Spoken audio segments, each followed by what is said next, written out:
할렐루야. 말씀을 함께 봅니다. 역대상 16장 15장 29절부터 볼까요? 여호와의 언약궤가 다윗 성으로 들어올 때에 사울의 딸 미갈이 창으로 내다보다가 다윗 왕이 춤추며 뛰노는 것을 보고 그 마음에 업신 여겼더라. 하나님의 궤를 메고 들어가서 다윗이 그것을 위하여 친 장막 가운데에 두고 번제와 화목제를 하나님께 드리니라. 다윗이 번제와 화목제를 드리기를 마치고 여호와의 이름으로 백성에게 축복하고 이스라엘 무리 중 남녀를 막론하고 각 사람에게 떡 한 덩이와 야자 열매로 만든 과자와 건포도로 만든 과자 하나씩을 나누어 주었더라.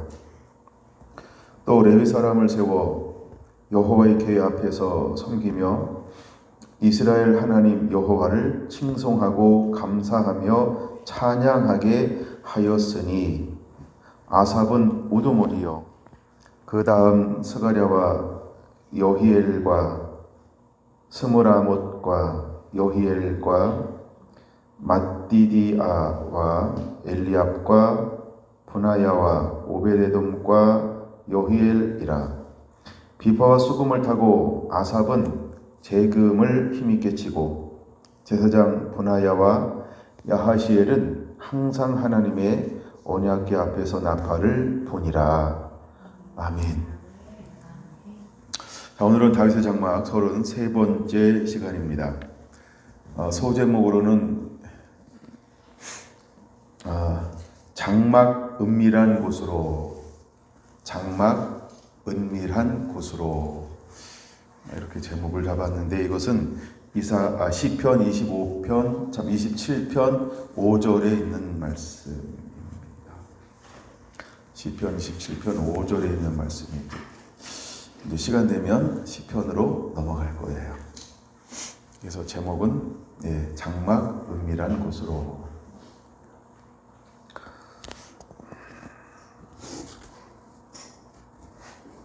자, 계속해서 우리가 다윗 장막을 다루고 있어요. 우리 안에 그런 예배가 일어나야 합니다.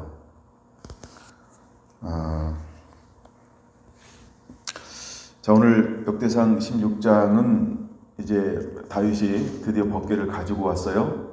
그리고 다윗 장막에 안치했어요. 그리고 안치하고 난 이후에 무엇을 하고 있는가를 보여주고 있는 장면이 역대상 16장에 이제 기록되어져 있습니다. 그가 무엇을 하나요? 첫 번째 하는 것이 뭐냐 하면 번제와 화목제물을 드린다는 거예요. 어쩌면 다윗의 장막에서 처음이자 마지막으로 드려지는 제사가, 처음이자 마지막으로 드려지는 피의 제사가 이 제사입니다. 그 이후에는 그런 피의 제사가 아니고 찬양의 제사, 찬양의 예배를 하나님께 드리게 되어지는 것이죠. 근데 다윗이 법궤를 다 운반하고 난 다음에 이 피의 제사를 드리는 것은 우리에게 무엇을 보여주고 있냐 하면 예수님께서 어린 양으로 오셔서 모든 사람들의 죄를 대속하기 위하여 친히 번제물이 되셨고 또 하나님과 화평을 이루기 위해서 친히 화목제물이 되신 것에 대한 예표라고 보고 있다는 것이죠. 그래서 예수님도 친히 산제물이 되셨고 또 친히 화목제물이 되셨던 것처럼 다윗이 이제 그 친장막에 하나님의 법궤를 두고 16장 1절 번제와 화목제를 하나님께 드렸더라 라고 말씀을 하고 있습니다. 그런 이후에 다윗은 여기서 이런 피의 제사는 드리지 않았다는 것이죠. 그리고 여기서는 계속해서 이제 24시간 동안 어떠한 일들이 일어나고 있는지에 대한 기록이 있어요. 자, 일단 2절에 보면 번제와 화목제를 드리고 나서 다윗이 했던 행위가 하나 있는데 그것이 무엇이냐면 온 백성들을 향하여서 축복을 선포하고 있다라는 겁니다. 그러면서 3절에 이스라엘의 모든 무리들에게 선물, 특식일까요? 선물을 나누어 주고 있습니다. 자, 그런 다음에 곧바로 이제 4절이 중요한데 누구를 세우기 시작합니까? 레위인들을 세워서. 그래서 여러분 우리가 아율레디 이거 굉장히 중요합니다. 반드시 레위인들이 준비가 되어져야 합니다. 그냥 우리가 법궤만 갖다 놓는다 그래서 임재가 임하는 것도 아니고 법궤만 갖다 놓는다 그래서 장막의 월형이 회복되어지는 것도 아니고 장막에 법궤를 갖다 놨다 그러면 동시에 무엇도 회복되어져야 할까요? 하나님의 말씀하신 그 기준대로 그 예배를 봉양할, 예배를 섬길 하나님의 사람들이 동시에 준비되어져 있어야 한다는 거예요. 그러면 이제 우리가 환난의 시대에 그래서 하나님께서 우리에게 오셔서 이제 정결케 하고 환난을 통해서 정결케 하고 그래서 하나님께 예배드릴 만한 사람들이 회복이 되어지는 거예요. 그래서 하나님은 우리에게 무엇을 허용하냐 하면 환난을 허용하는 것이죠. 그 환난 가운데서 하나님은 우리를 연단하여서 정금같이 나와 그래서 아무것도 세속화되지 않고 세상과 섞이지 않고 육적이지 않고 온전히 영적인 어떤 흠도 점도 없는 하나님이 받으실 만한 참된 예배자들을 그 환난을 통해서 하나님께서 이제 빚어 내실 거라고 하는 것입니다. 제가 그 잠시 기도하는 가운데 묵상하다 기도하다가 딱 떠오르는 게 있어서 메모를 하고 올라왔는데 하나님 제 생각에 주신 것 중에 하나가 뭐냐 하면 이 하나님의 마지막 때 이제 찾으시는 예배자가 어떤 예배자일까? 하나님은 이 예배를 하나님은 예배자를 어떤 예배자를 찾으실까라고 할 때 일단 두 가지를 요구한다는 거예요. 근데 이것이 똑같은 걸 하나를 가지고 있어요. 하나는 뭐냐 하면 하나님은 원하는 자를 세울 거예요. 원하는 자. 근데 뭘 원하는 자를 하나님이 세울 거냐 하면 일단 여러분 요한복음 4장에 보면 신령과 진정으로 예배하는 사람들을 하나님께서 뭐 하신다 그랬어요? 찾으시느니라 라고 말씀을 했어요. 그럼 여러분 23절 이렇게 말하죠. 아버지께 참되게 예배하는 자들은 영과 진리로 예배할 때가 오나니 곧 이때라. 아버지께서는 자기에게 이렇게 예배하는 자들을 찾으시느니라 라고 말합니다. 여기에 뭐가 포함되어진 걸까요? 라고 할 때 원하는 자를 찾는 거예요. 원하는 자를 찾는 거예요. 하나님께서 예배를 강제로 야 너 나 경배해 이렇게 하지 않는다는 거예요. 그 안에 하나님을 향한 어떤 마음을 품어요? 사랑하는 마음이요. 그래서 하나님을 사랑하기 때문에 기꺼이 온 마음으로 모든 사랑을 다해서 최우선순위에 하나님을 놓고 하나님을 기쁨과 즐거움으로 예배하는 그 사람을 하나님은 찾으신다는 거예요. 그래서 이것을 우리는 원하는 자 가운데서 하나님께서 이런 사람을 일으켜요. 근데 원하는 자의 공통점은 이제 지난 시간에 말씀드렸던 것처럼 하나님을 사랑하는 사람이어야 한다는 거예요. 하나님을 사랑하니까 그 안에 어떤 마음이 회복이 돼요? 원하는 마음, 자원하는 마음이요. 그래서 하나님은 늘 자원하는 마음을 원한다는 거예요. 그래서 자원하는 마음은 무엇으로 표현되어지냐 하면 구약에는 순종이라는 단어로 나오는 거예요. 구약에는 순종이라는 단어. 그 다음에 신약에는 어떤 단어로 자원함이 표현되어지냐면 내 믿음대로 될지어다 믿음으로 표현되어지는 거예요. 믿음이라는 거예요. 그래서 우리가 원하는 거예요. 하나님 우리에게 뭘 주었다? 하나님이 아담에게 자유의지를 주었다. 그렇죠? 하나님 우리를 강제로 하는 게 아니고 내 안에서 우러나와야 돼요. 그럼 우러나오는 건 무엇이 있어야 우러나올까요? 그분을 향한 사랑이 있으면 오픈이 되어져요. 사랑이 있으면 오픈되어지고요. 두려움이 있으면 문이 닫아버려요. 그래서 여러분 우리는 마지막 때에 무너진 세대에 우리가 살고 있는데 이제 어떤 사람을 하나님이 일으키기 원하냐 하면 하나님을 사랑해서 사랑으로 섬겨낼 사람을 하나님이 부르시는 거야.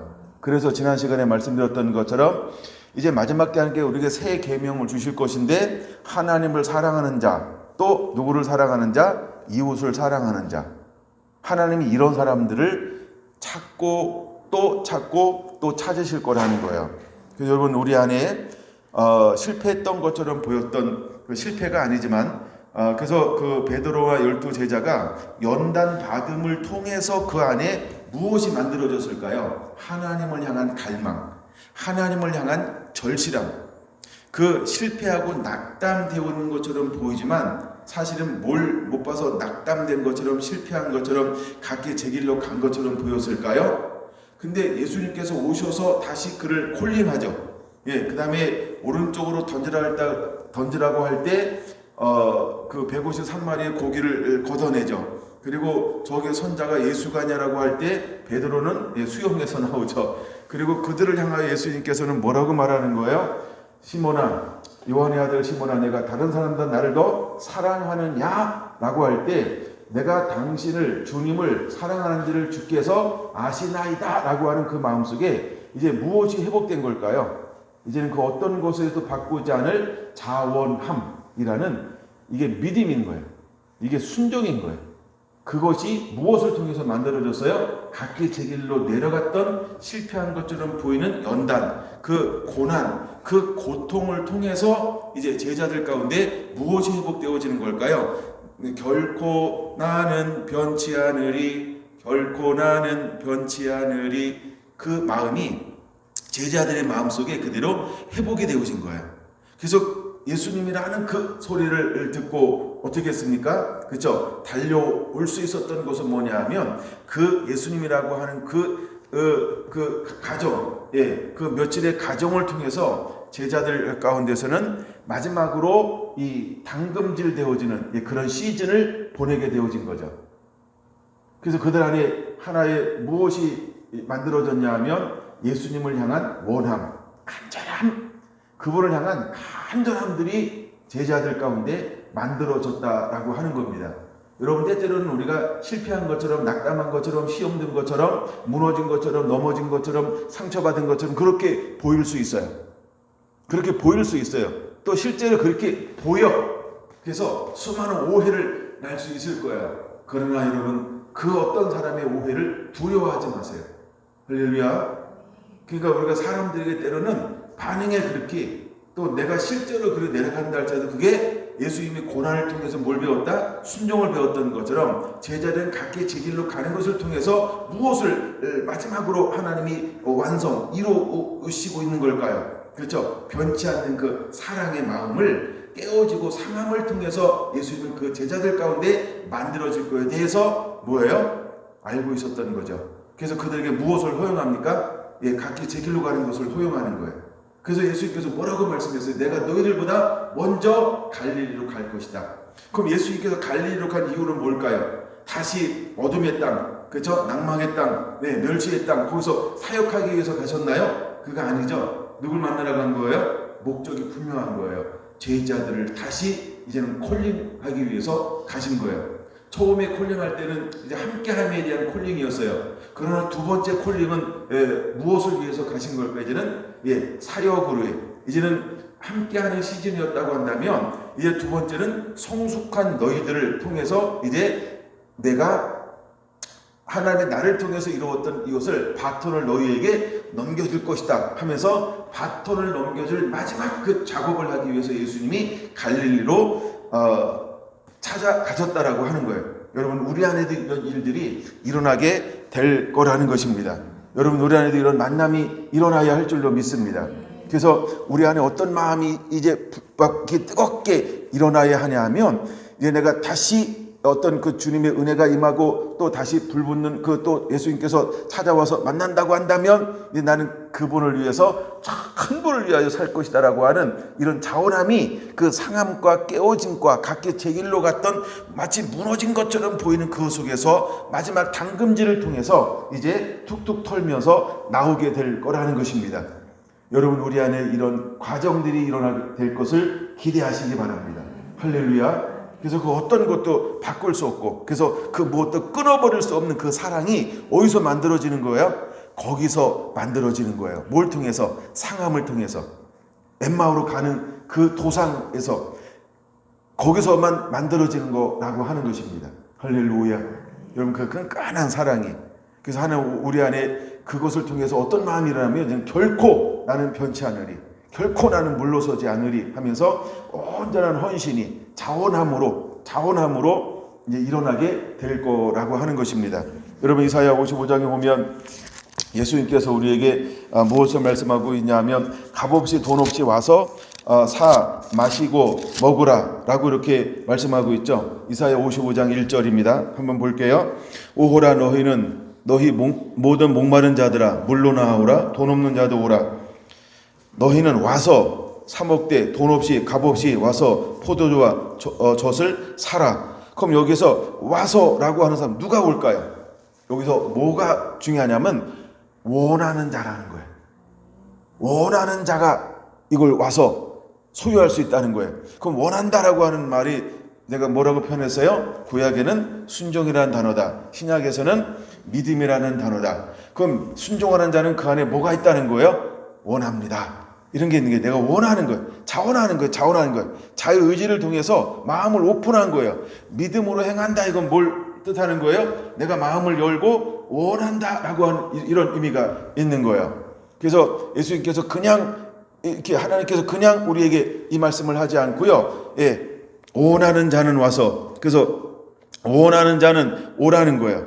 원하는 자가 오라는 거예요. 할렐루야. 그래서 주님은 원하는 자를 마지막에 부르실 거라고 하는 것입니다. 할렐루야. 여러분 이 말씀이 요한계시록 마지막 장 22장에는 이렇게 기록되어져 있다라고 하는 겁니다. 22장에 찾으셨나요? 17절 이렇게 말합니다. 성령과 신부가 말하기를 오라 하시는 듣는 자도 오라 할 것이요 목마른 자도 오라 할 것이요 어떤 자는 원하는 자는 값없이 생명수를 받으라 하시니라. 원하는 자라고 하는 거예요. 원하는 자. 이게 같은 맥락이라고 하는 게 이게 같은 맥락이라고 해요. 맥락이라고 하는 거예요. 여러분 이거 굉장히 중요한 겁니다. 여러분들 이 말씀 꼭 붙잡게 되길 바랍니다. 그래서 이제 성령과 신부가 마지막에 대부분과 대출 지고 잃어버린 영혼들을 추수할 때 나가는데 그 복음을 듣고 그 말씀을 듣고 누가 거기에 반응하게 될까요? 원하는 자. 할렐루야. 원하는 자는 전부 그 음성의 그 복음의 그 메시지의 그 능력을 보고 그 찬양을 보고 그 예배 가운데로 달려 나오게 될 거라고 하는 것입니다. 여러분 우리가 애원하는 거 아닙니다. 믿어주세요 이런 거 아닙니다. 한 번만 와주세요 이런 거 아닙니다. 그 어떤 사람을 콜링하게 될 거라고요? 원하는 자요. 그 원하는 자다 이 말은 어떤 의미에서 이런 의미가 있는 거예요. 준비된 자라는 의미가 있어요. 내가 거기까지만 나갈게. 원하는 자라는 단어를 꼭 기억하시길 바랍니다. 여러분 안에 원함이 있습니까? 미치겠습니까? 원해서? 여러분 정말 그거 안 하면 막 돌아버리겠습니까?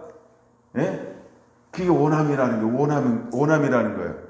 그래서 예수님께 수많은 사람들이 나오잖아요. 그때 예수님께서 우리 들으라고 뭐라고 말합니까? 야, 내 믿음대로 될지어다. 야, 내 믿음대로 될지어다. 야, 내 믿음대로 될지어다. 이렇게 말합니다. 근데 또 이렇게 말합니다. 내가 원하니 깨끗함을 받아라. 그게 뭘까요? 예수님의 믿음을 선포한 거예요. 예수님께서 원한다는 거예요. 내가 낫기를 원한다. 자유하기를 원한다. 노임받기를 원한다. 벗어나기를 원한다. 눌림에서 이제 회복되기를 원한다. 예수님께서 원한다 라고 할 때 이게 뭘 선포한 거예요? 예수님께서 믿음을 선포하는 거예요. 하나님의 영광을 선포하는 거예요. 그랬더니 어떤 역사들이 일어나기 시작했습니까? 그렇죠. 하나님의 능력이 그대로 그 삶 가운데 나타나는 것을 볼 수 있습니다. 그게 무엇일까요? 예배가 회복된 사람에게 나타나는 능력이라고 하는 것입니다. 하나님은 그 일들을 우리에게서 그대로 행하실 것입니다. 어쩌면 이 말씀은 나중에 시편이 아니고 신명기 역대상 16장에 그 말이 나와요. 11절에. 아직 11절 제가 안 보고 있기 때문에 11절 먼저 잠깐 보고 넘어갈까요? 그러면 역대상 16장 11절 같이 한번 읽습니다. 시작. 여호와와 그 능력을 구할지어다. 항상 그의 얼굴을 찾을지어다. 여호와 그 뭘 구하라고요?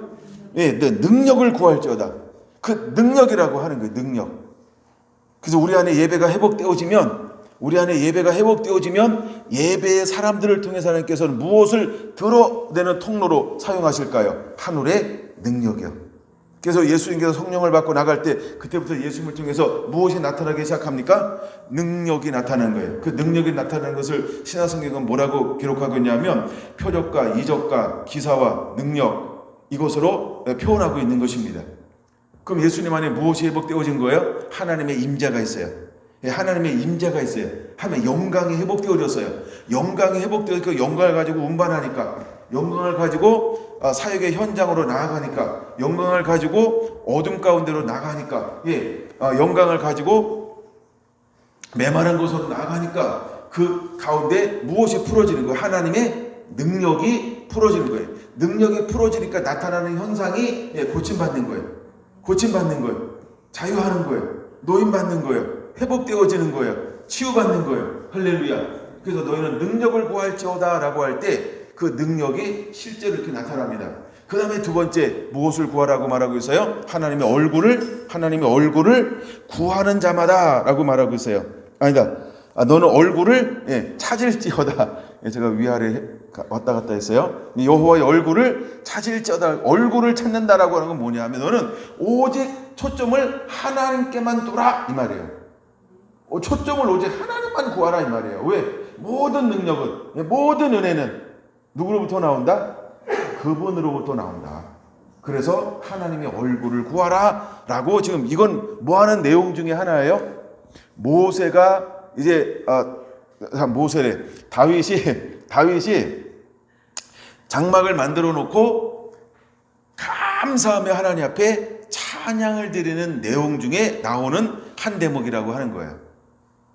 근데 그 전에 먼저 이제 보겠습니다. 그래서 우리 안에 무엇이 필요하냐면 4절 다시 갑니다. 레위인을 세워서, 근데 그 레위인들에게 어떤 것이 회복되어져야 하냐라고 할 때 자원함이 회복되어져야 한다. 이걸 제가 먼저 말씀드린 거예요. 오늘날 우리 예배자에게 가장 중요한 것 중에 하나는 자원함이 있어야 돼요. 즐거움이 있어야 돼요. 근데 이걸 한마디로 표현하면 사랑으로 하는 거예요. 사랑으로 하는 거예요. 사랑하니까 기꺼이. 좋은 환경에서 사랑하니까 헌신하고요. 나쁜 환경 속에서 사랑하니까 헌신하고. 할렐루야. 그 모든 것을 뛰어넘고 이길 수 있는 것은 하나밖에 없어요. 무엇이요? 사랑하니까입니다. 이유가. 사랑하니까 되는 거예요. 이것이 준비된 레위인이라고 하는 거예요. 여러분, 우리 안에 이런 은혜가 회복되어지게 되기를 예수님의 이름으로 축원합니다. 할렐루야. 그래서 이제 다윗은 자꾸 제가 모세도 왔다 갔다 생각이 지금 막 복잡해요. 할 말이 많아서 그런 거이거든요. 할 말이 없어야 한 사람만 가는데, 다윗이 이제 언약궤를 갖다 놓고 하나님 앞에 이제 처음으로 하는 게 무엇이냐 하면 레위인들을 세워서 세 가지 역할, 사역을 감당하게 하고 있는 걸 볼 수 있어요. 그러면 4절 보세요. 뭐 하게 합니까? 여호와 궤 앞에서 섬기며 이스라엘 하나님 여호와를 뭐하고? 첫째는 여호와 하나님을 칭송하게 합니다. 두 번째는 여호와 하나님께 감사하며, 세 번째는 여호와 하나님을 찬양하게 하였으니, 이렇게 말합니다. 그럼 칭송, 감사, 찬양하게 하였다라고 말하고 있죠. 할렐루야. 여기서 하나님을 칭송하고 있어요. 이거는 자카르라고 하는 언어를 사용하고 있는데요. 기억하기 위해서 표시하는 것입니다. 그래서 하나님은 어떤 분이시다라고 하는 걸, 하나님은 이러이러한 분입니다. 하나님은 이러이러한 분입니다. 그래서 우리가 하나님을 기억하게, 하나님을 추억하게, 하나님이 행하신 일들, 이런 걸 말해요. 제가 나중에 이제 다윗의 기도를 통해서 그걸 보여드릴게요. 예를 들어서 이런 거예요. 12절, 13절 보면, 거기 15절 보면 어떤 단어가 있어요? 기억할지어다 이런 단어가 있죠. 이것이 칭송이에요. 하나님께서 행하신 거. 그 다음에 19절, 20절 보면은 하나님께서 이미 행하신 걸 말하고 있죠. 그게 행하신 일이에요. 민족이 가장 적을 때 하나님께서 우리를 어떻게 했다? 이 나라 저 나라 유랑하게 했다. 근데 그렇게 했다. 그래서 하나님이 그 칭송하는 거예요. 칭송. 그래서 여러분, 우리가 하나님은 과거를 그냥 건너뛰는 법이 없어요. 하나님은 늘 역사를 기억하셔. 그리고 역사 위에 세워가는 하나님인 것을 우리에게 끊임없이 보여주고 있어요. 그래서 여러분 우리가 역사를 잃어버리면 안 된다는 거예요. 역사를 왜곡해도 안 된다는 거예요. 역사를 그대로 우리가 공부해야 되고 역사를 그대로 기억해야 된다는 거예요. 그러니까 하나님께서 아담이 어떻게 하나님 어떻게 지었고 어떻게 했고 어떻게 타락했고 어떻게 회복했다. 노아를 통해서 어떻게 하나님께서 택했고 왜 택했고 노아 시대 어떻게 했고 왜 방주를 만들었고 이것을 전부 하나님 우리가 뭐 하기 원한다? 기억하기를 원한다는 거예요. 하나님 기억하기를 원한다는 거예요. 이것이 칭송이라는 단어예요. 칭송하며라고 말. 두 번째 뭐라고요? 감사하며라고 말합니다. 감사라는 말을 그 야다라는 언어를 쓰고 있는데 이 말은 뭐냐면 그냥 감사하다라고 하나님께 행하신 일에 대해서 손을 들고 하나님을 감사하는 거예요. 그 다음에 손뼉을 치며 하나님께 감사하는 거예요. 예, 여러분 손을 들고 손뼉을 치고 감사한다. 언제 손을 들고 손뼉을 치면서 감사할까요? 지금 많이 보는 거죠. 와, 뭐 응원 경기장에 나가서 막 누굴 응원하고 막 이럴 때, 그 응원 언제 하는 거예요? 질 때도 응원하고 이기라고 응원하고 우리 편이 잘 돼도 하고 우리 편이 안 돼도 하고 그렇죠? 막 이렇게 격려하는 것처럼 그렇죠? 환호하는 거죠. 그러니까 하나님이 행하시는 그 모든 일들을 우리가 볼 때는 저건 지금 안타까운데 그럴 때 격려, 그죠? 너무 좋을 때 하면서 안 될 때도 하면서 이것이 뭐다? 감사라는 거예요. 감사. 그래서 대설가 전서에서 우리가 감사할 때 언제 감사하라고 말씀하고 있죠? 항상 그렇죠? 범사에 기억나십니까? 그게 감사라는 거예요. 이게 뭐다? 예배라는 거예요. 이게 야다라고 하는 이게 예배라는 거예요. 여러분 그렇게 할 수 있을까요? 그렇게 할 수 있을까요? 안 되는데도 하나님 감사합니다 하면서 박수를 치면서 막 환호하면서 소리를 지르면서 하나님을 바라볼 수 있습니까? 그게 감사라는 거예요. 그게 감사라는 거예요. 그 다음에 세 번째, 오늘 할 말이 많아서 넘어가고요. 찬양하게 하였으니 라고 말합니다. 이 찬양은 할랄이라는 단어를 사용하고 있는데요. 보여주고 자랑한다. 한마디로 말하면 페스티벌이라는 거예요. 축제라는 거예요. 축제라고 하는 거예요. 축제. 여러분 우리가 이제 추수감사절만 해도 엄청난 거죠. 지난번 우리가 연합 예배 드릴 때에도 갑자기 막 마음이 흥분이 되죠. 그렇죠? 그게 할랄이라는 거예요. 그게 찬양하자는 거예요. 우리가 평범한 마음이 아닌 그렇죠? 뭔가 이렇게 축제를 하는 것처럼 특별한 예식을 하는 것처럼 그런 식으로 그런 마음가짐으로 서로 막 예식할 때 막 분주하죠. 그렇죠? 그리고 막 분주하면서도 할 거 다 하면서도 막 헌신하면서 기쁨도 있고 막 여러 가지 막 좋은 것들이 많이 있잖아요. 그렇죠? 그 마음으로 우리가 뭘 해야 된다? 하나님을 그게 찬양이라는 거예요. 할랄은 하나님을 그렇게 한다는 거예요. 네? 우리가 일상적으로 하는 게 아니고 그래서 우리가 매일매일 하나님 앞에 드려지는 예배는 무엇이 되어야 할까 할 때 할랄이라는 단어를 따로 여러분 떼어가지고 쭉 한번 이렇게 찾아보면 또 상당히 깊고 넓고 막 이런 것들이 있어요. 시편에 다윗이 하나님께 찬양할 때 많이 쓰는 용어 중에 하나가 할랄이라는 이 단어를 실제 사용하고 있습니다. 우리가 그렇게 하라는 거예요. 한마디로 매일매일 뭐 하는 것처럼 특별한 날처럼 예식을 하는 것처럼 축제를 하는 것처럼 큰 잔치를 벌이는 것처럼 그렇게 하라는 거예요. 그게 뭐다? 찬양하게 하였으니 라고 말하는 거예요. 그러면 이제 다윗이 했던 것 중에 하나가 뭐냐 하면 찬양단을 편제합니다. 어떻게 편제할까요? 새 우두머리를 세워요. 그 중에 첫 번째 우두머리가 누구예요? 아삽, 그 다음에 헤만, 그 다음에 예단 혹은 여두둔이라고도 말합니다. 이들은 각기 이제 악기를 연주하는 자고 찬양단의 지휘자이기도 하고 동시에 선지자이기도 했어요.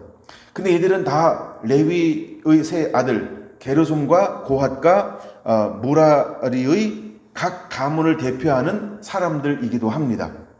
근데 그들을 통해서 우리가 24반차라고 말합니다. 우리가 이제 시계를 이렇게 나누면 24시간이죠. 24반차로 나눴어요. 그 24반차로 나눈 이유가 무엇일까요? 그 한 반차에 한 반열에 1시간씩 돌아가면서 그걸 감당하게 했다라는 거죠. 그러면 낮 근무하는 사람은 좋고 밤 근무하는 사람들은 좀 그런가요? 밀어내게 할까? 이렇게 돌아가면서 이렇게. 그러니까 밤낮을 가리지 않고 지금부터 이제 24시간 계속 쉬지 않는 찬양이 이제 들려지게 될 거예요. 예, 찬양이 들려지게 될 거예요. 제가 이것은 이제 가지다라고 얘기했어요. 가지라고. 왜냐하면 가지가 많아야 돼. 가지가 많으면 뭐가 많을까요? 열매도 많아지는 거예요. 예, 바람 잘 날 없는 게 아니고 가지가 많은 것은 좋은 일이 많은 거야. 이제 따먹을 게 많아. 추수할 게 많은 거예요. 할렐루야. 그러니까 이제 24시간 반차를 만들어서 쉬지 않는 예배를 드디어 이제 다윗이 하기 시작을 하는 거죠. 근데 그들이 거기서 무엇을 통해서 했냐 하면 거기는 우리의 도구가 없어요. 그러니까 우리가 원하는 거 뭐뭐를 주시옵소서 이런 게 없어요. 뭐만 있어요? 하이프레이즈라고 해서 올라가는 기도예요. 하나님은 어떤 분입니다. 하나님은 어떤 분입니다. 하나님은 어떤 분입니다라고 하면서 하여 우리가 이걸 경배와 찬양이라고 그래요. 경배 찬양이라고 그래요. 그러니까 하나님만 높이는 거예요. 하나님이 어떤 성품을 가지고 있는지, 하나님 어떻게 역사했는지 이것을 하나님께 올리는 거예요. 할렐루야, 할렐루야.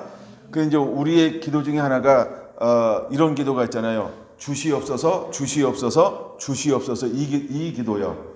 근데 여기서 하는 기도는 뭐가 없냐면 주시옵소서보다는 뭐가 주로 올라간다? 하나님이 어떤 분인지에 대한 송축을 하는 거예요. 하나님을 송축하는 거예요. 하나님을 높이는 거예요. 한마디로 하나님을 높이러 갔다가 내 민원 청구하고 오면 될까요? 우리 가끔 그럴 수 있잖아요. 그렇죠? 우리가 뭔가 막 그분을 높여주러 갔다가 근데 이거 하나 해주면 안 될까요? 살짝 밑장 뛰기 막 하고 그럴 수 있어요. 근데 그건 우리 안에는 연약함이 있어요. 자기 자신의 어떤 그런 욕구라든가 욕망이라든가 원함이라든가 부족함이 그분이면 채워줄 수 있을 것 같은데라고 하는 그런 마음이 실제로 있기는 해요. 근데 이 다윗의 장막에서 올라가는 기도는 뭐냐 하면 이와 같이 내가 무엇인가 청구하는 것이 아니고 뭐만 올라간다? 하나님이 어떤 분인지 그분을 송축하는 것이 다윗의 장막에서 일어났다라고 하는 거예요. 할렐루야. 그러면 우리가 이것을 어떻게 우리가 이제 한번 이렇게 실현해 본다고 한다면 그 첫걸음을 이제 안 해봤다고 생각하고 첫걸음을 어떻게 뛰기를 시작할까? 1년은 며칠이죠? 1년은 365일이죠. 그러면 이제 우리가 52주니까 한번 이렇게 우리가 한번 하나님 앞에 헌신해 볼 수 있고 이제 지금부터 여러분들이 말없이 한번 시작해 보시기를 바랍니다. 우리가 한 1년에 한 300일을 그럼 24반차니까 몇 시간 했다고요? 한 반차가? 1시간이요. 여러분이 하루에 1시간 그렇게 할 수 있겠죠? 그냥 다 대답해 주세요. 강제로 헌신하게 1시간 할 수 있겠죠? 어우 감사해요. 거기서 대답했는지 모르겠어요. 웃지만 말고 자 하루에 1시간 헌신할 수 있겠죠? 그래도 안 하신 분이 3분이나 보여요. 집에 앉아 계셔서 그렇게 헌신할 수 있으시겠죠? 이제 마지못해 했는데 그래도 안 하신 분이 한 분 있는 것 같아. 딴 생각하냐고. 나는 목사님 말씀에 하고 있을 수 있어요. 회개하시고 자 여러분 하루에 1시간 정도 우리가 헌신할 수 있겠죠.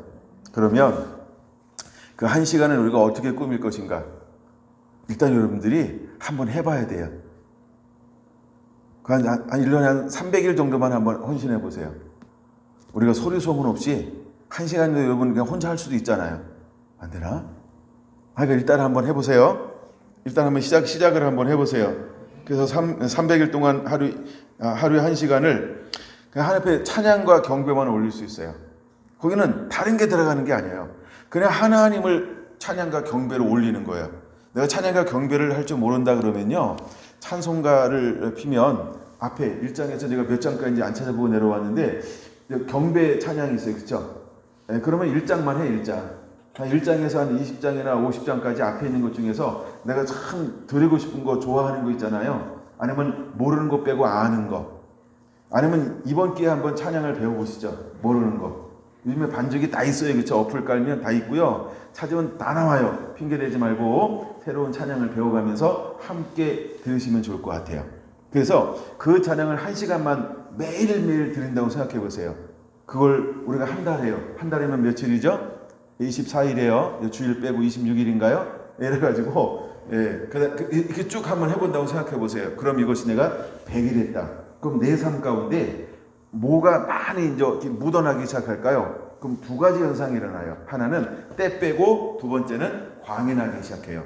그러니까 육적인 것들은 점점 물러가요. 그리고 영적인 것들이 내 안에 이렇게 묻어나기 시작을 하는 거예요. 여러분들이 한번 100일 이상 한번 해보세요. 그러면 삶에 변화가 일어나요. 제가 이제 가끔 집회를 이렇게 이제 들어오면 그때부터 하는 일이 뭐냐 하면 그냥 성경 읽기예요. 성경 읽기. 그냥 성경을 그냥 읽어요. 성경을 어떻게 읽냐? 소리내서 읽어요. 그러면 성경을 소리내서 읽으면 이게 붙어요. 그 내가 마음이 새로워지고요. 영이 새로워져요.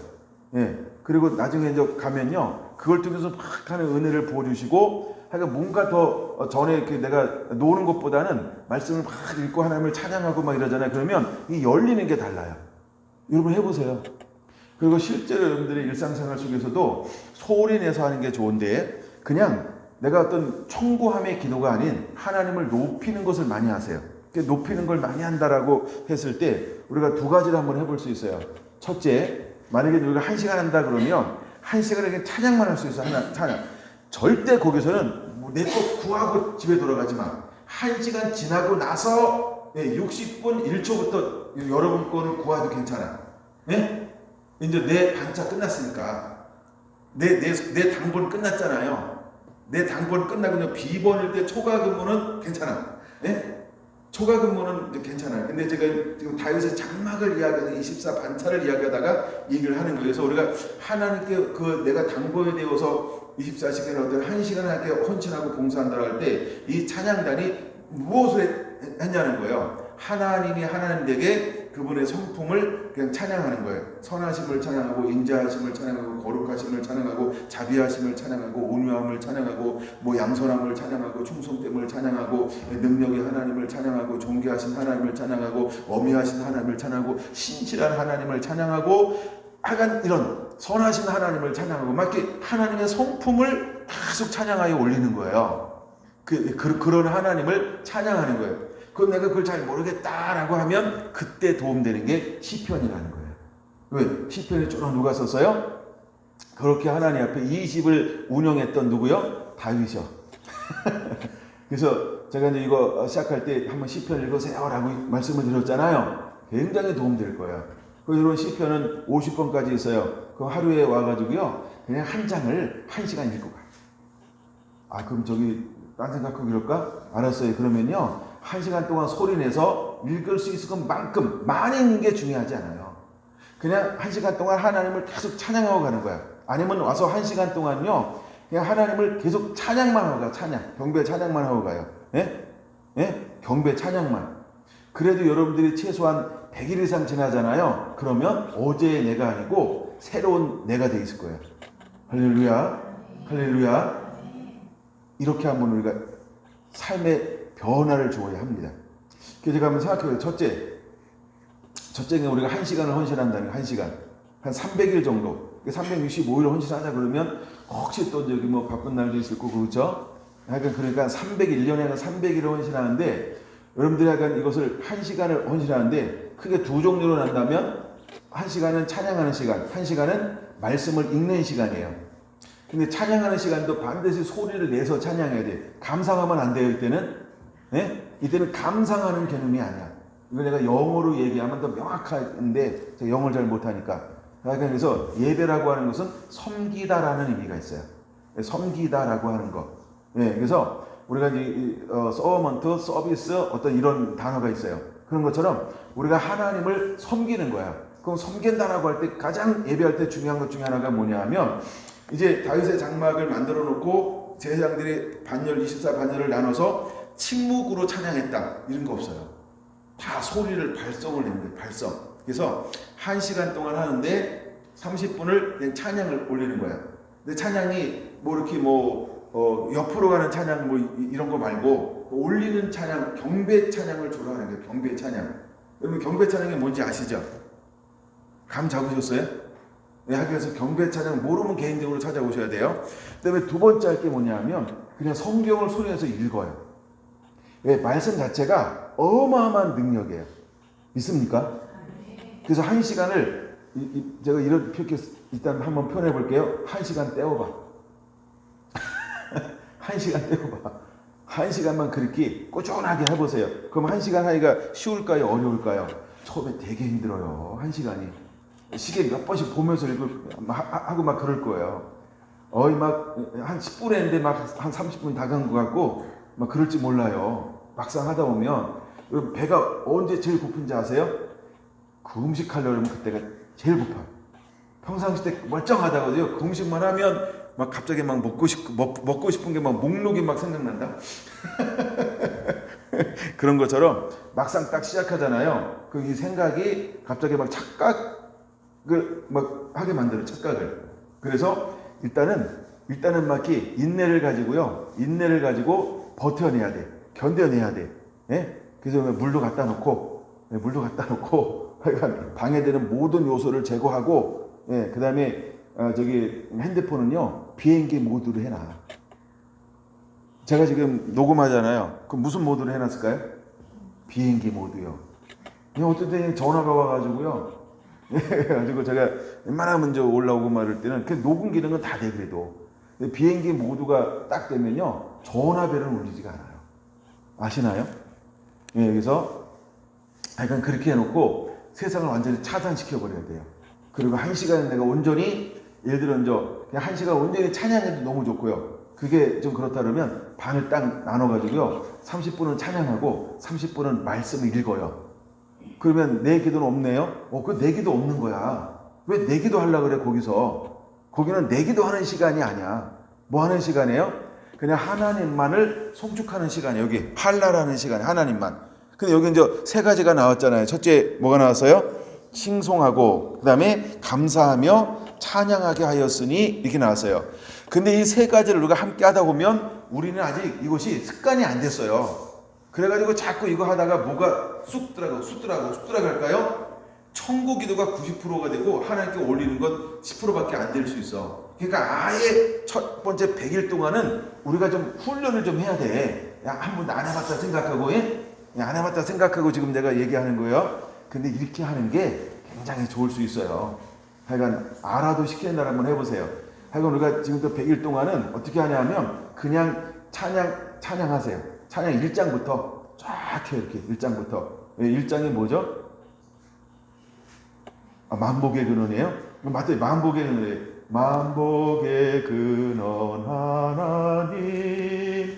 이거 여러분 계속해서 여러분 한 20번, 30번 반복한다고 생각해 보세요. 그러면 이제 그 가사나 그 의미나 그 깊이나 그 넓이가 계속 내 영혼 안에 채워지지 않을까요? 그리고 그 놀라운 파장이 만들어지지 않을까요?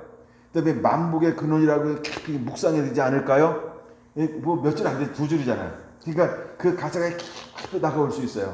그러니까 그거 하나, 여러분, 그다가 하나님께서 그냥 딱 한번 여러분 점 찍어주면, 한번 띵 한번 은혜 주시면, 그때 약간 막 문들이 열리는 거야. 놀라운 은혜의 문들이 막 열릴 거예요. 할렐루야. 할렐루야. 예, 그 다음에 이제 30분은 뭐 하냐면, 그냥 소리 내서 성경을 많이 읽는 게 아니고요. 천천히 읽어도 괜찮아. 예? 거기다 뭐 시속 200km 이런 안 달려도 괜찮아. 그냥 천천히 막 느린 법 터져도 괜찮아. 그렇죠? 예? 예, 그냥 한참 곱씹으면서 또박또박 하나님의 말씀을 읽어 나가세요. 왜냐하면 저는 이걸 정말 믿어요. 하나님 말씀은 살았고 운동력이 있어. 할렐루야. 빨리 200km를 읽어도 살아있고요. 천천히 가도 살아있고요. 할렐루야. 예? 중요한 건 내가 그 시간에 잡생각하지 않고 그냥 말씀이 말씀돼서 말씀이 이 공간 가운데 선포되면서 그 말씀이 내 영에 뭐 하는 거예요? 각인되어지는 거예요. 그러다가 어떤 말씀을 딱 읽는 동시에 하나님께서 우리에게 이제 어느 순간부터 뭘 주기 시작하냐면요. 은혜를 부어줘요. 이게 막 살아있는 말씀, 내마로 다가오고요. 그 말씀이 계속해서 반복되다 보면요. 계시의 문들이 열리는 거예요. 은혜의 문들이 막 열리기 시작할 거예요. 여러분 그걸 믿으시기 바랍니다. 난 여러분에게 그런 은혜가 임했으면 좋겠어요. 할렐루야. 자, 할렐루야. 갑자기 제가 이거 순서로 다 적어왔는데 오늘은 원고리 2장 가져왔어요. 근데 종합적으로 다 얘기해 버렸어요. 그래서 이제 그들 성경은 읽어야 되겠죠?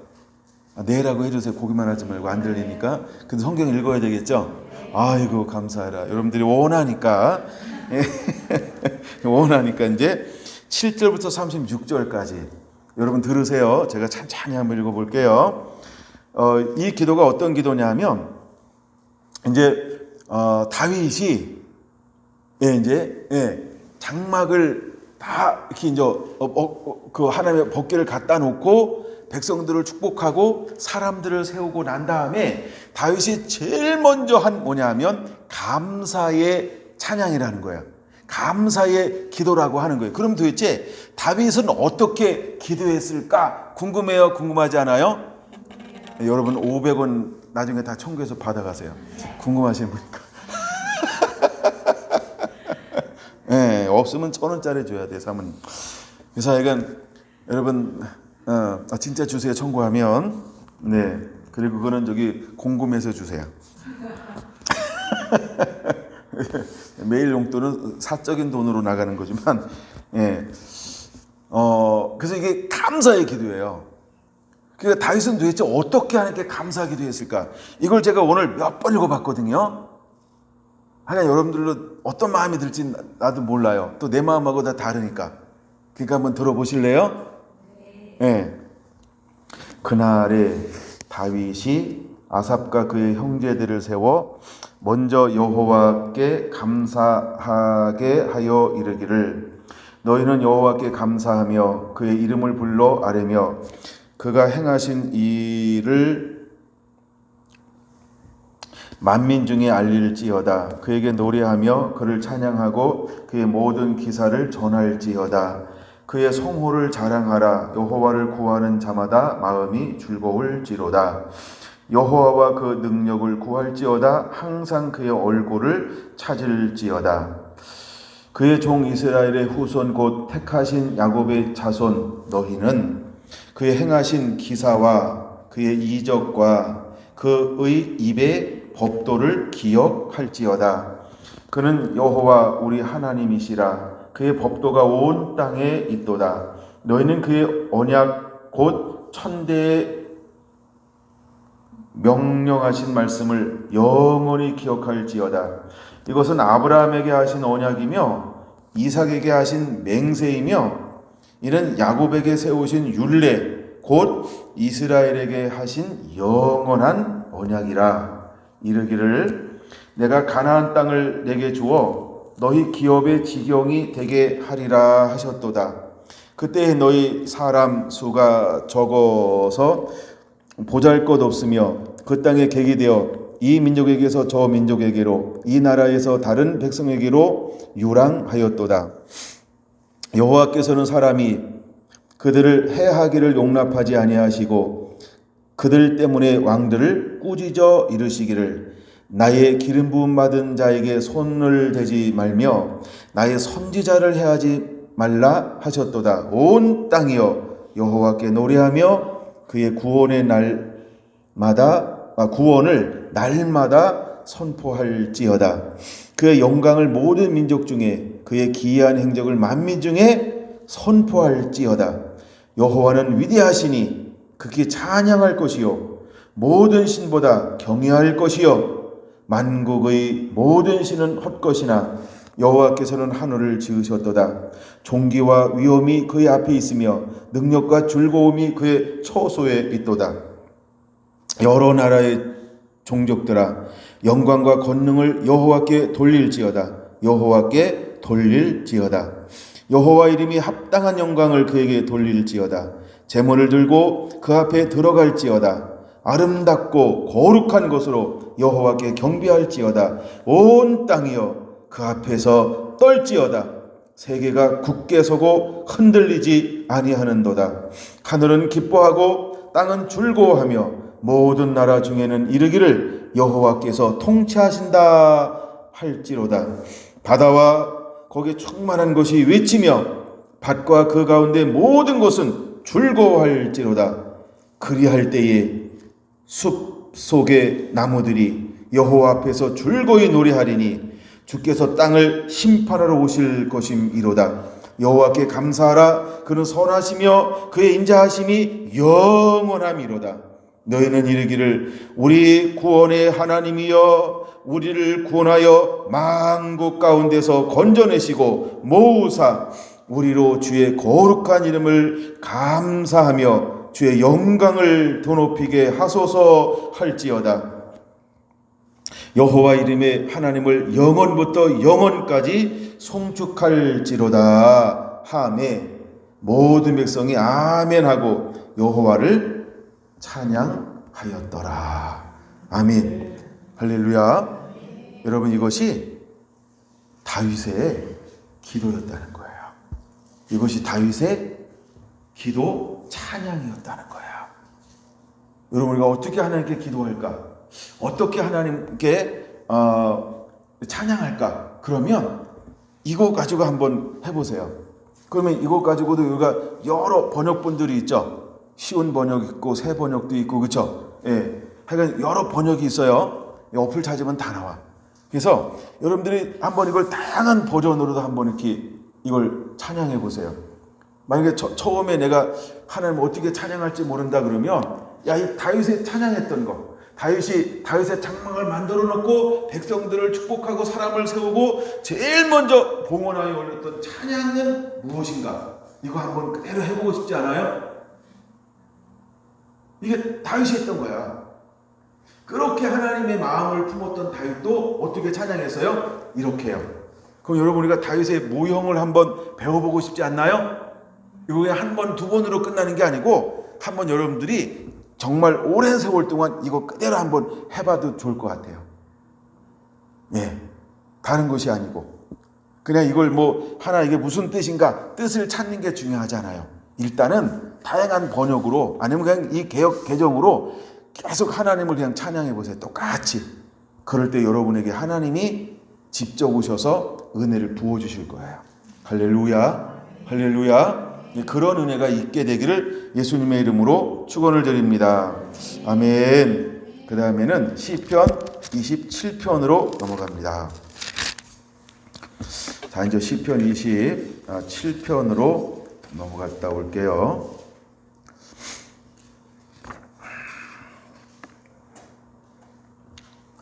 시편 27편을 보면 그의 아들 압살롬이 반란을 일으켜요. 그래서 압살롬에 의해서 다윗이 쫓김을 당하게 되어지는 거예요. 그럴 때 다윗이 하나님께 부르짖고 있는 기도가 시편 27편에 기록되어져 있어요. 그럼 그 가운데서 다윗은 그 환난 가운데, 고난 가운데, 역경 가운데 어쩌면 처참한 삶처럼 보이잖아요. 그렇죠? 근데 그런 환경 가운데서 다윗은 어떻게 하나님께 노래하고 찬양하며 경배하고 하나님께 나아가는가? 이제 우리 앞에 무엇이 올 거냐 하면 이런 다윗처럼 쫓김, 예배에 대한 방해, 그 다음에 압제, 그 다음에 고난, 말할 수 없는 비통함들이 올 수도 있어요. 우리 환경 가운데. 이럴 때 과연 다윗은 어떻게 하나님을 생각하면서 찬양하고 기도하고 하나님을 노래하고 있는가? 이거를 시편 27편에서 한번 우리가 배워보길 원합니다. 왜냐하면 앞으로 우리들 예배하는 가운데 어떤 것들이 올 수 있냐 하면 이와 동일하거나 비슷하거나 한마디로 유사한 것이 올 수 있다는 거예요. 그럴 때 다윗이 과연 무엇을 그 초점에 두고 있는가? 왜 다윗인가라고 하는 것이 여러분 27편에 얼마나 그것이 묻어나고 있는지 몰라요. 자, 그런 의미에서 한번 먼저 1절을 보기 시작할 겁니다. 시편 27편이에요. 여호와는 나의 빛이요 나의 구원이시니 내가 누구를 두려워하리요. 야, 지금 그 쫓김을 당하는 그 가운데서 다윗의 일성이 뭐예요? 주여 나를 도우소서, 주여 나를 구원하소서, 주여 저 아들 어떻게 해주세요 이런 게 아니고요. 그 일성이 뭐라고요? 너무 멋있는 거예요. 이걸 배경을 알고 이것을 충분히 여러분 좀 이해가 되면 너무너무 멋있는 거예요. 예? 일성이 뭐라고요? 여호와는 나의 빛이십니다. 여호와는 나의 구원이십니다. 그러니 내가 누구를 두려워하리요. 이야, 여기서 다윗은 뭘 품는 거예요? 평강이요. 그럼 누구를 바라봐요? 초점이 누구에게 있어요? 어려움이 아니고요, 압살롬이 아니고요, 반역이 아니고요, 고난이 아니고요, 이렇게 쫓김을 당하는 어떤 망신이 아니고요, 자존감이 상함이 아니고요. 그는요, 누굴 바라봐요? 빛이신 하나님, 구원이신 하나님, 그 안에 나와 함께 하신 내가 누구를 무서워하리요. 어쩌면 이렇게 멋있게 고백하냐? 근데 무섭다는 얘기인가요? 근데 이게 앞에 놓느냐 뒤에 놓느냐에 따라서 다르다는 거예요. 그 다음에 두 번째 고백이요. 여호와는 내 생명의 능력이시니 내가 누구를 무서워하리요. 근데 만약에 우리가 이렇게 다윗의 마음을 품지 않으면 이 순서를 바꿔놨을 거예요. 예를 들어서 어떻게 바꿔놓을까요? 주님 나 두려워요.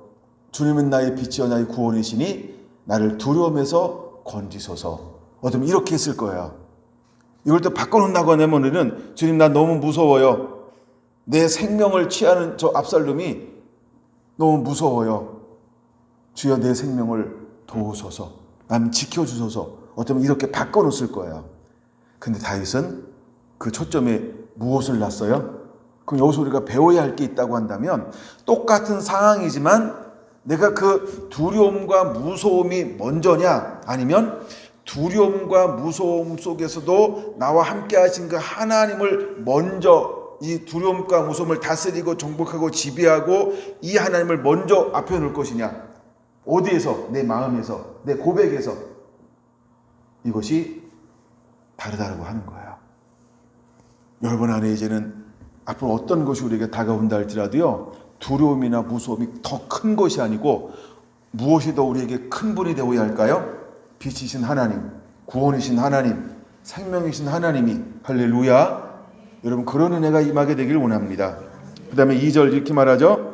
악인들이 내 살을 먹으려고 내게로 왔으나 나의 대적들, 나의 원수들인 그들은 실족하여 넘어졌도다. 군대가 나를 대적하여 진칠지라도 내 마음이 두렵지 아니하며 전쟁이 일어나 나를 치료할지라도 나는 여전히 태연하리로다.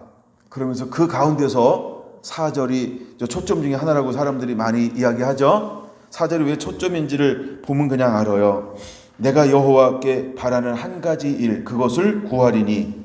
이거 같이 한번 읽어볼게요. 천천히. 곧 내가 내 평생에 여호와의 집에 살면서 여호와의 아름다움을 바라보며 그의 성전에서 사모하는 그것이라. 5절 여호와께서 환난 날의 나를 그의 초막 속에 비밀히 지키시고 그의 장막 은밀한 곳에 나를 숨기시며 높은 바위 위에 두시리로다.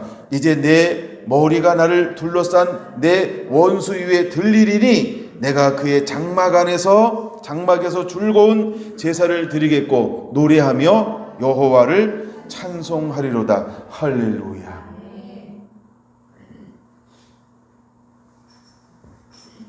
여러분들 다윗의 마음을 좀 깊이 느꼈으면 좋겠어요. 여러분 이럴 때 우리는 어떤 고백을 하는가? 근데 다윗은 그 상황 속에서 내가 섬기고 있는 그 하나님, 나와 함께 하시고 있는 그 하나님, 늘 쉬지 않는 예배를 통해서 살아왔던, 그리고 하나님께서 동행함으로 이기는 삶을 살아왔던, 근데 쫓김을 당하고 있는 상황 속에서도 다윗은 무엇을 초점을 놓고 기도하고 있는가? 여러분 이것을 여러분들이 배우게 되기를 원합니다. 다윗은요 여기서 크게 우리가 세 가지로 한번 좀 나눠서 한번 생각해 볼게요. 잠시. 첫째, 다윗은 하나님의 얼굴을 구하면서요, 하나님의 능력을 구하면서요, 첫째 무엇하기를 그렇게도 사모하냐면 하나님의 임재 안에 머물기를 그렇게도 원하고 있다는 거예요. 하나님의 임재 안에 머무는 삶이요. 난 여러분이 이런 은혜가 임했으면 좋겠어요. 다윗은요 첫 번째 하나님의 임재 안에 머물기를 첫 자리에 놓고 있다라고 하는 걸 우리가 기억하게 되기를 바랍니다. 그가 이렇게 말하죠. 곧 내가 내 평생에 여호와의 집에 살면서라고 말하고 있어요. 4절이요. 내가 내 평생 여호와의 집에 살기를 원합니다. 이것이 다윗의 첫 번째 고백이라고 하는 거예요. 왜 그는 그 다른 무엇보다도 여호와의 집을 그렇게 갈망하고 원하고 사모하고 구하고 있을까요? 하나님의 집에는 무엇이 있을까요? 모든 하나님의 임재, 모든 하나님의 영광, 모든 하나님의 아름다움, 모든 것은 어디에서 존재하는 거예요? 하나님의 집에서부터. 아멘. 하나님의 집에서, 하나님 그 안에 모든 것이 존재해요. 그래서 다윗은 상황이 아니라 그 첫 자리에 무엇을 놓고 있어요? 내 평생 난 여호와의 집에 머물기를 원합니다. 이것이 다윗의 고백이라고 하는 거야. 하나님의 임재 하나면 충분하다라고 하는 것을 다윗은 알고 있었어요. 하나님 나와 함께하는 것, 그거 하나라고 한다면 나는 어떤 상황 속에서 하나님이 이기게 하신다는 것을 다윗은 그냥 삶으로, 이제 경험으로, 영으로 알고 있는 거예요. 그래서 그런 이 상황 속에서도 압살롬을 보는 게 아니에요. 나보다 더 젊고 능력 있고 힘이 있고 이런 세력이 강하고 그걸 보는 게 아니에요. 나는 늙고 나는 쇠약하고 나는 이제는 지는 해 이런 걸 바라본 게 아니에요. 마음 많은 청춘인데 그 마음이 어디로 향하고 있어요? 오직 여호와 하나님 그 집에 머물고 살기를 원합니다. 난 여러분이 그런 이제 믿음과 신앙과 이 삶의 고백이 어떤 환경을 만난다 할지라도 그것이 있게 되기를 원합니다. 그런 고백에 여러분의 삶을 올려놓게 되기를 예수님의 이름으로 축원을 드립니다. 할렐루야. 두 번째는요, 내가 뭘 고백하고 있어요? 내가 여호와의 아름다움을 바라보기를 원합니다. 하나님의 집에 살면서 그런 두 번째는 다 그 여호와의 아름다움을 보는 것, 그것을 그렇게도 소망하고 있다는 거예요. 여호와의 아름다움이 뭘까요? 이건 우리가 하나님의 어떤 분인지라고 하는 하나님의 하나님됨, 우리가 이해하기 편하게 하나님의 성품 이렇게 한번 표현해 볼게요. 이걸 우리가 하나님의 성품이라고 표현할 수 있어요. 하나님의 영원한 사랑, 하나님의 긍휼, 하나님의 신실하심, 하나님의 전능하신 능력, 하나님의 거룩하심, 그 하나님의 다양한 하나님의 모든 성품, 이것을 그래서 우리는 하나님의 아름다움이다 라고 표현하고 있다는 거예요. 여러분, 다윗은요 다른 걸 원하는 것이 아니고요, 나는 하나님의 집에 영원히 살면서 하나님의 하나님됨, 그것을 계속 보기 원합니다. 근데 그걸 뭘로 표현하고 있어요? 여호와 하나님의 아름다움을 보기를 원합니다. 이렇게 표현하고 있는 거예요. 그래서 주님은 우리에게 어떤 옷을 입기를 원하세요? 긍휼과 자비와 겸손과 온유와 충성과 사랑, 이런 하나님의 옷을 입기를 원해요.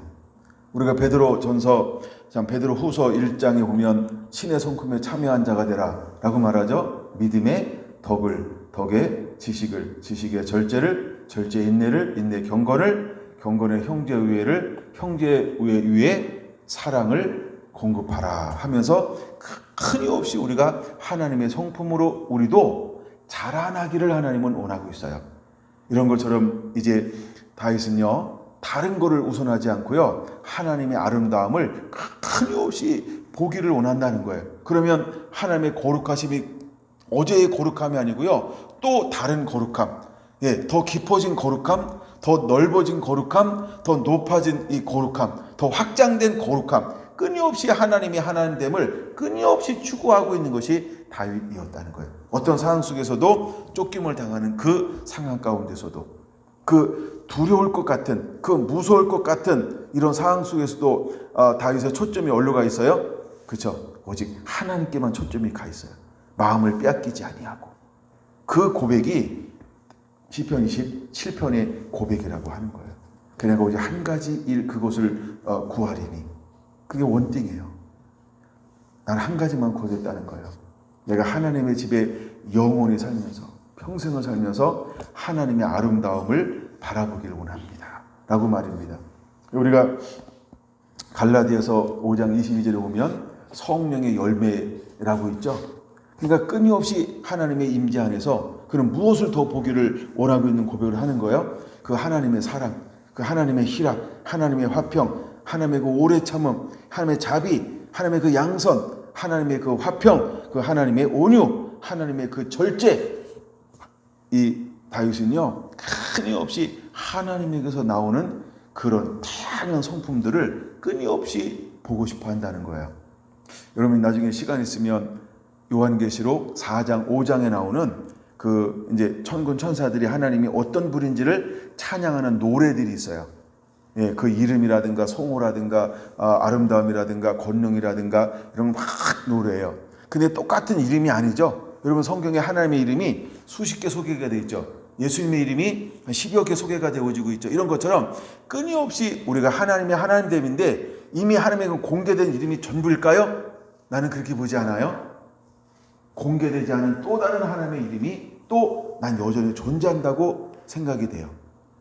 그런 것처럼 우리가 하나님을 알면 알수록 그분을 경험하면 경험할수록 또 다른 하나님. 우리가 예를 들어 에베네셀의 하나님만 알고 있다. 그렇죠? 그 하나님의 에베네셀의 하나님만 되시나요? 하나님은 우리를 치료하시는, 그렇죠? 여호와 라파의 하나님이시기도 하고, 또 우리가 여러분 몇 개 알고 있는 하나님의 이름? 여호와는 나의 라, 나의 목자이신 하나님. 여러분 여호와 니시, 여러분 하나님 우리를 승리케 하시는 분이고, 치케토노, 굉장히 많이 신실하신 하나님, 전능하신 하나님, 어마어마한 하나님의 이름들이 얼마나 많은지 몰라요. 그 다음에 우리가 요한 창세기 17장 1절에 나온 것처럼 나는 전능한 하나님이라, 엘로힘의 하나님. 여러분 하나님의 이름이 얼마나 많은지 몰라요. 그 성품이. 그런 것처럼 다윗은 뭘 경험한 거예요? 그렇죠? 그 수많은 삶의 경험 속에서, 양을 치는 양 우리 속에서, 또 수많은 전쟁과 대적 속에서, 뭐 골리앗 앞에 나갈 때 그런 어떤 하나님, 나와 함께할 하나님을 이미 그는 알고 있기 때문에 그 무엇을 가지고 나간다? 나는 만군의 주 여호와 하나님의 이름으로 내게 나가거니와. 여러분 다윗은 나와 무엇이 달랐을까요? 그는 끊임없이 여호와 하나님의 아름다움을 보기를 소망했다는 거예요. 그럼 이제 여러분은 어떤 상황을 만난다 할지라도 나는 무엇을 바라보는 자가 되어야 될까요? 무엇을 고백하는 자가 되어야 할까요? 이제 우리 안에 다윗의 장막이 이루어지면 이 하나하나가 더 깊어지게 될 거예요. 그러기 위해서 우리가 해야 될 것이 있다. 그걸 내가 뭐라 그랬어요? 이제 하루에 1시간씩, 여러분 1년이 365일인데 하여간 365일은 제끼고라도 300일 여러분 한번 이름도 없이 소리 소문 없이 한번 헌신해 보세요. 그냥 1시간 하나님 앞에. 그래서 뭐 하자? 찬양하자. 그럼 찬양 1시간 할 수도 있고요. 그 아니면 30분은 찬양할 수 있고 30분은 말씀을 그냥 손에서 읽어요. 그리고 60분 01초부터는 뭐든지 해도 괜찮아요. 그러나 60분은 뭐 하자요? 하나님을 하나님되게 우리가 한번 이렇게 올리자는 거예요. 이게 다윗의 장막의 시작이라는 거예요. 이게 다윗의 장막의 시작이라는 거예요. 이게 다윗의 장막의 시작이라고 하는 거예요. 여러분, 한 자와 하지 않은 자는 굉장히 다릅니다. 한 자와 하지 않은 자는 굉장히 다릅니다. 여러분들의 시간을 확보하시기 바랍니다. 그리고 바로 시행하시기 바랍니다. 바로 헌신하시기를 바랍니다. 할렐루야. 그랬으면 좋겠어요. 그래서 세 번째 하나만 더 다루면요, 다윗은요 4절에 뭐라고 말하고 있어요? 그의 성전에서 사모하는 그것이라.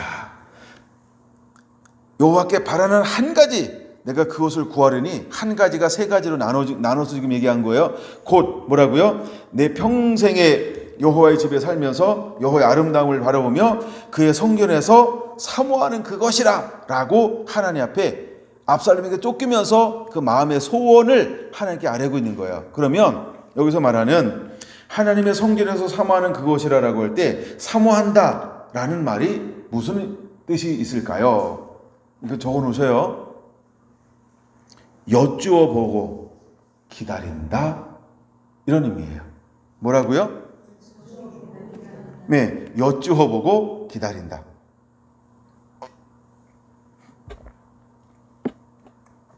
다윗은요 임재 안에 몰면서 하나님의 아름다우신 성품을 바라보면서 하나님께 여쭈고 그 하나님을 기다리는 거야.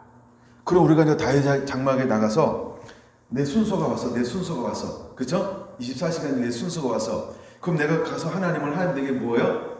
예, 찬양해요. 그 성품을 높이고 찬양해요. 예. 그러면서 그렇게 하고 난 다음에 뭐 하는 거라고요? 기다리는 거야.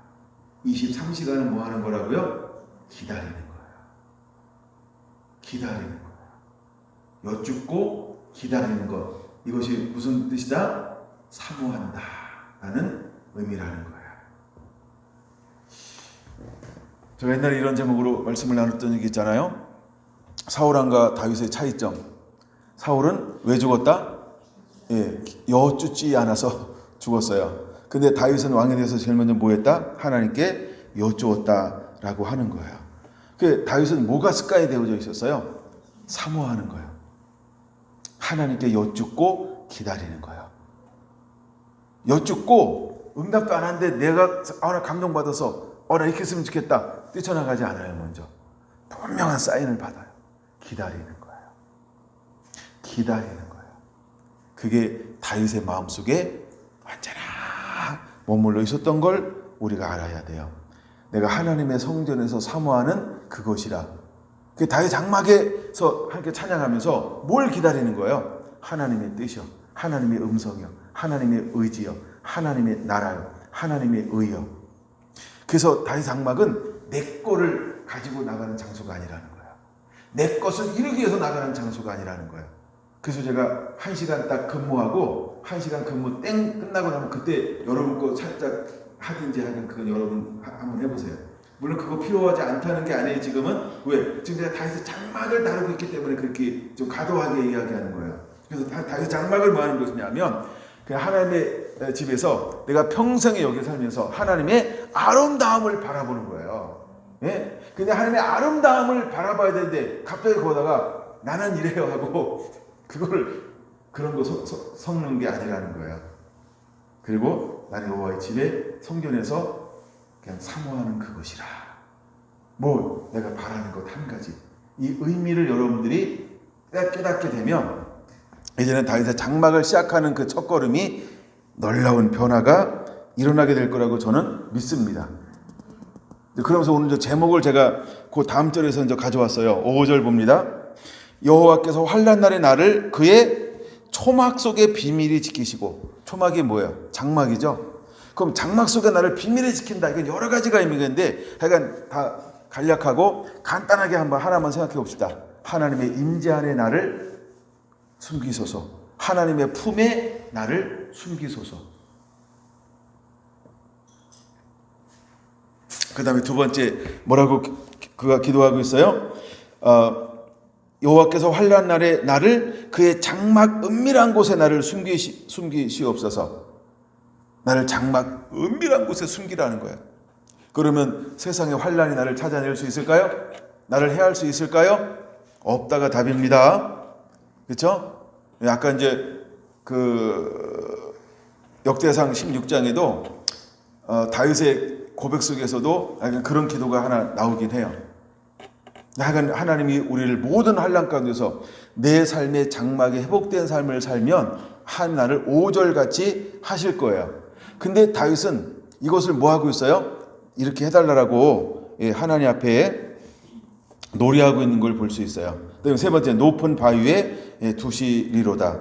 이제 내 머리가 나를 둘러싼 데 원수 위에 들리리니 내가 그의 장막에서 즐거운 제사를 드리겠고 노래하며 여호와를 찬송하리로다. 할렐루야.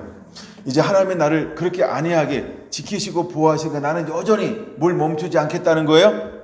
압살롬에게 쫓기면서도 뭘 멈추지 않겠다는 거예요. 어떤 환난이 있어도 내가 뭘 멈추지 않겠다는 거예요.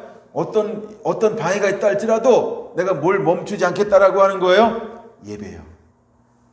예배하는 일이요. 이게 다윗의 장막이라는 거예요. 이게 다윗의 장막이라고 하는 거예요. 여러분과 다니엘서 6장이 좀 기억났으면 좋겠어요. 공포가 난 것을 알면서 다니엘이 멈추지 않은 게 있어요. 뭘 멈추지 않았나요? 하나님 앞에 기도하는 거예요. 기도가 뭐라고요? 예배요. 그런 예배 때문에 사자굴에 들어가게 되는 거예요. 여러분, 사무엘은요 자기 사역을 다 마치고 가서 뭐 하는 걸 쉬지 않겠다고 말하고 있습니까? 중보기도 하는 거예요. 나라와 민족과 왕을 위해서 내가 기도하는 것을 멈추지 않겠다라고 말합니다. 자, 예수님께서 사역을 다 마치시고 하나님의 우편에 앉아 계셔서 그가 지금도 쉬지 않고 하신 일이 있어요. 그게 뭐라고요? 중보요. 이거 다른 말로 뭐라고 표현할까요? 예배요. 여러분, 예수님도 예배를 멈추지 않겠다라고 고백하고 있어요. 사무엘도 예배를 멈추지 않겠다라고 고백하고 있어요. 다윗도 예배를 멈추지 않겠다라고 고백하고 있어요. 그건 오늘 하나님이 찾는 사람들은 어떤 결단이 있어야 될까요? 정말 여러분 안에 다윗 장막이 있는 거 맞습니까? 다윗 장막이 있는 거 맞습니까? 그럼 정말 다윗 장막이 회복되고 세워진 사람들은 어떤 마음으로 동일하게 나갈까요? 그렇죠? 어떤 환경에 와도 나는 예배를 멈추지 않겠다 하면서 뭘 하는 거예요? 예배하는 삶을 살아내고 있다는 거야. 할렐루야. 이제 우리가 점점 예배 방해를 받고 공격을 당하고 환난을 당하고 또 다윗처럼 압살롬에게 쫓김을 당하고 생명의 위험을 느낄 수 있어요. 이럴 때 여러분, 우리는 무엇을 포기하지 않는 자가 되어야 할까요? 사도 바울이 복음 전하다가 매를 맞고 감옥에 갇혔어요. 뭐 하지 말라고 감옥에 갇힌 거예요? 예배하지 말라고요. 예배 때문에 핍박을 당하는 거예요. 근데 그는 거기서 뭘 멈추지 않았습니까? 하나님께 기도하고 찬양하는 것을 멈추지 않았어요. 그 예배를 멈추지 않고 하나님께 기도하고 찬양할 때, 기도하고 찬양할 때, 기도하고 찬양할 때, 기도하고 찬양할 때 어떤 역사가 일어났어요? 땅이 흔들리기 시작했어요. 옥문이 열렸어요. 창구가 풀어지는 역사가 일어났어요. 근데도 그는 도망가지 않는다. 그는 자기 살려고 하지 않아요. 그는 그때 또다시 무릎 꿇는 거예요. 하나님, 내가 어찌하오니까? 하나님께 어떤 감동을 줬을까요? 몸을 넣어라. 그때 그 간수장이 변화되는 거죠. 그리고 합법적인 방법으로 나아오는 거예요. 그리고 간수장의 동료들과 그의 일가 친척들이 하나님의 열매로 영혼이 구원받는 놀라운 역사가 무엇을 통해서, 그 상황 속에서 쉬지 않는 기도와 찬양을 통해서, 쉬지 않는 예배를 통하여서 놀라운 역사가 일어나는 거예요. 할렐루야. 여러분, 마지막입니다. 어떤 환난이 있을 때 다윗처럼 하나님이 우리를 어디로 인도할까요? 은밀한 곳으로, 깊은 그곳으로. 근데 은밀한 곳, 깊은 그곳이 5절에 어디라고 고백하고 있어요? 장막. 장막이 뭐라고요? 예배하는 곳이요. 거기 뭐가 있다고요? 하나님의 임재가요. 그럼 이걸 신약으로는 뭐라고 표현할 수 있을까요? 그리스도 안으로. 할렐루야. 이제 하나님 우리를 그리스도 안에 머물면 그의 사랑이 있어요. 그의 은총이 있어요. 그의 임재가 있어요. 하늘의 모든 것을 공급해 주셔서 하나님 우리를 그곳에서 머물면서 여전히 뭐하게 할까요? 그렇죠? 평안한 가운데, 샬롬 가운데 하나님을 여전히 예배하는 삶을 살게 될 거예요. 여러분 모두에게 이 은혜가 그대로 다윗에게 풀어졌던 것처럼 우리도 6절의 은혜가 풀어지는 삶을 누리게 되기를 예수님의 이름으로 축원합니다. 예수님의 이름으로 축원합니다. 예수님의 이름으로 축원합니다. 할렐루야.